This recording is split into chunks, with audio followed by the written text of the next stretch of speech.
Hello future doctors. आज का topic है ह्यूमन रिप्रोडक्शन चैप्टर। तो अगर एनसीईआरटी में बात किया जाए तो फर्स्ट पैराग्राफ में उसने कुछ टर्मिनोलॉजी दी हुई है। तो फर्स्ट टर्मिनोलॉजी उन्होंने दी है गैमेटोजेनेसिस, जिसका मतलब होता है formation of gametes. If you don't know Hindi then mute that the video and see the slides.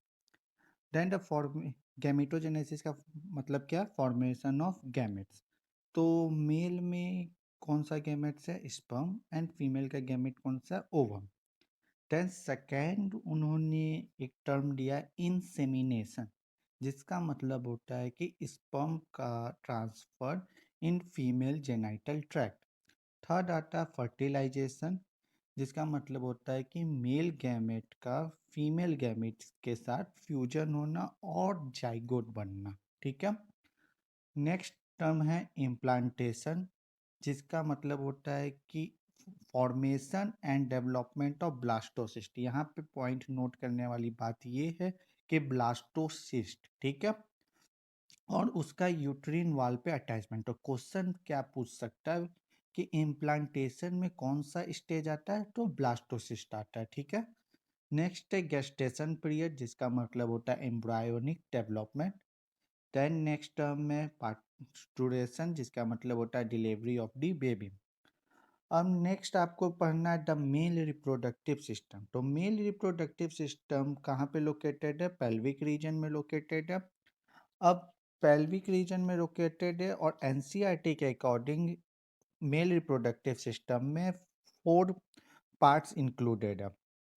एक चीज़ हमेशा ध्यान में रखना है आप लोग को कि एनसीईआरटी जैसे जैसे बोलता है, जितना पॉइंट टू पॉइंट बोलता है, बस उतना ही पढ़ना है। अगर एक्स्ट्रा पढ़ना है तो उसके लिए ग्रेजुएशन है, उसके लिए आपको नीट के बाद भी आप उसको एक्स्ट्रा पढ़ सकते हैं फॉर नॉलेज। लेकिन जब तक सारे चैप्टर पीसीबी के, फिजिक्स केमिस्ट्री बायो के, एनसीईआरटी का लाइन टू लाइन क्लियर नहीं हो जाता, तब तक एक्स्ट्रा कुछ नहीं पढ़ना। 180 क्वेश्चन में से 176 क्वेश्चन एनसीईआरटी का लाइन पूछता है। अब आपको ये तय करना है कि 176 क्वेश्चन को अच्छा से करें या उस 4 जो एक्स्ट्रा टॉपिक से पूछता है उस पर ज़्यादा फोकस करें।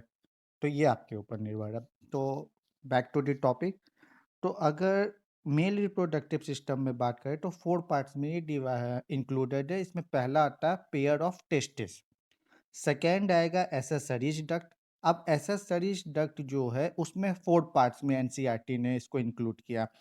पहला है rete testis, second vasa efferentia, third epididymis and fourth vasa differential. Third आता है ग्लैंड्स। एनसीईआरटी ने 3 ग्लैंड्स का यहाँ पे जिक्र किया, paired seminal vesicle, prostate gland and bulbourethral gland. यहाँ पे पॉइंट एक चीज ये नोट करना है कि सेमाइनल वेसिकल पेयर में है। ठीक है। अब इस तीनों ग्लैंड का एक काम है सिक्रीशन ऑफ सेमाइनल प्लाज्मा। अब क्वेश्चन क्या पूछ सकता है यहाँ पे कि सेमाइनल प्लाज्मा किस ग्लैंड से सिक्रीट होता है? तो यहाँ पे अगर 3 ग्लैंड का नाम दिया हुआ है और डी ऑप्शन में ऑल ऑफ डीज है तो आप ऑल ऑफ डीज पे टिक लगाएंगे। आजकल स्टेटमेंट वाइज क्वेश्चन भी ज़्यादा पूछ रहा है, तो यहाँ पे स्टेटमेंट वाइज क्वेश्चन भी क्रिएट हो सकता है कि सेमाइनल प्लाज्मा कौन से ग्लैंड से सिक्रीट होता है। ठीक है। थर्ड, इसमें ग्लैंड में एक चीज और है कि सेमाइनल प्लाज्मा में क्या कंसिस्ट है? Fructose, calcium and certain enzyme. NCERT ने यही 3 पॉइंट दिया। यहीं पे अगर आप केमिस्ट्री को रिलेट करते हो, अगर आप बायो फिजिक्स केमिस्ट्री तीनों को को रिलेट करते हुए पढ़ोगे तो कभी भी कंफ्यूजन नहीं होगा। तो फ्रुक्टोज का केमिकल फॉर्मूला होता है C6H12O6 और कैल्शियम का सिंबल होता है Ca। ठीक है। अब आता है आगे कि बल्ब्यूरेट्रल ग्लैंड का एक और काम होता है कि वो ल्यूब्रिकेशन ऑफ पेनिस में हेल्प करेगा। फोर्थ आता है क्या है कि मेल रिप्रोडक्टिव सिस्टम कितना पार्ट में इंक्लूडेड है? 4 पार्ट में इंक्लूडेड। तो फोर्थ पार्ट जो है वो एक्सटर्नल जेनाइटेलिया है, जिसको पेनिस है अपने मेल में। अब आता है मेल रिप्रोडक्टिव सिस्टम, जो पहला चीज था पेयर ऑफ टेस्टिस। जो टेस्टिस होता है वो एब्डोमिनल कैविटी के बाहर सिचुएटेड है। और कहाँ पे सिचुएटेड है? तो एक पाउच है जिसका नाम स्क्रोटम है, उसमें है। अब स्क्रोटम का मेन काम क्या है कि बॉडी टेम्परेचर से वहाँ के टेम्परेचर को लो करना। कितना डिग्री लो करना है? तो 2 to 2.5 डिग्री सेल्सियस। तो यहाँ पे which of the following statement is incorrect अगर वाला क्वेश्चन पूछ देगा तो यहाँ पे आपको कंफ्यूज करने के लिए 3 to 3.5 डिग्री सेल्सियस भी दे सकता है। ठीक है, ये क्यों होता है सेल्सियस का इतना कम? क्योंकि स्पर्मेटोजेनेसिस के लिए ये डिग्री सेल्सियस का कम होना जरूरी है। अब आता है शेप। शेप कैसा है? ओवल है, साइज 4 to 5 सेंटीमीटर लेंथ है और 2 to 3 सेंटीमीटर बीट है। आज तक कभी नीट के एग्जाम में कोई है ना शेप एंड साइज नहीं पूछा है किसी भी चैप्टर से। अब टेस्टिस का कवर कैसा है? डेंस कवरिंग होगा।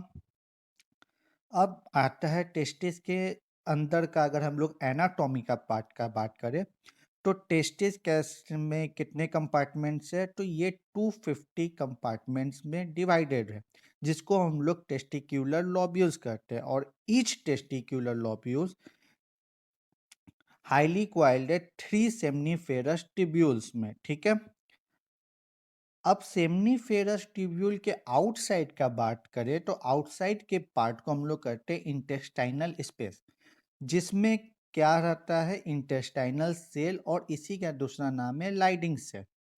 अब ये इंटेस्टाइनल सेल और लाइडिंग सेल का काम क्या है? Synthesis and secret testicular hormone called androgens.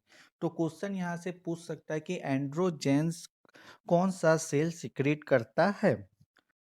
ठीक है, अब सेमनीफेरस ट्यूब्यूल लाइन होता है 2 टाइप ऑफ सेल से। फर्स्ट है male germ cell and second है सर्टोली सेल। तो मेल जर्म सेल को हम लोग क्या कहते हैं? स्पर्मेटोगोनिया, जो आफ्टर म्योटिक डिवीजन कैंची में फॉर्म करेगा? स्पर्म में फॉर्म करेगा। और सेमनीफेरस ट्यूब्यूल जो 2 टाइप ऑफ सेल का बनता है, तो जो सेकेंड सेल है सर्टोली सेल, उसका काम है सिर्फ और सिर्फ मेल जर्म को न्यूट्रिशन प्रोवाइड करना। अब अभी तक अगर आप चैनल को सब्सक्राइब नहीं किए हैं तो चैनल को सब्सक्राइब कर दीजिए, क्योंकि नेक्स्ट टॉपिक हम लोग पाथवे ऑफ स्पर्म पढ़ेंगे। पाथवे ऑफ स्पर्म नीट का फेवरेट टॉपिक है, अभी तक 3 बार उस टॉपिक से क्वेश्चन पूछ दिया है। तो फटाफट, अगर आपको इतने पार्ट में कोई भी प्रॉब्लम आया हो तो आप कमेंट में अपना क्वेश्चन पूछ सकते हैं, या कोई दूसरा टॉपिक आप चाहते हैं कि जल्दी से वो वीडियो आए तो वो भी आप कमेंट में लिख सकते हैं। थैंक